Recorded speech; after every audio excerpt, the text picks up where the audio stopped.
मी अरुण घोडके. शिवचिंतन.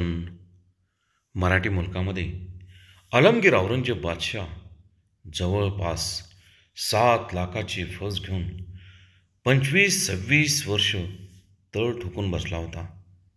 मराठी राजा परमुलकामध्ये अडकून पडला असताना सुद्धा लोकांनी प्राणाने स्वराज्य रक्षणाचा लढा दिला. मराठी सत्ता नेस्तनाबूत करण्याचे औरंगजेबाचे स्वप्न त्याच्या हयातीत साकार होऊ शकले नाही.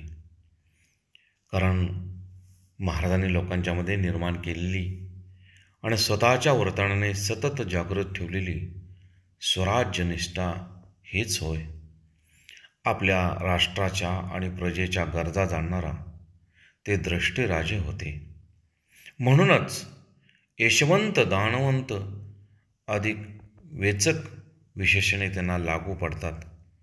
जाणता राजा या जाणतेपणातूनच लोकनेतृत्व निर्माण झाले होते आणि या त्यांच्या लोकनेतृत्वातूनच त्यांना राज्यपद मिळाले होते.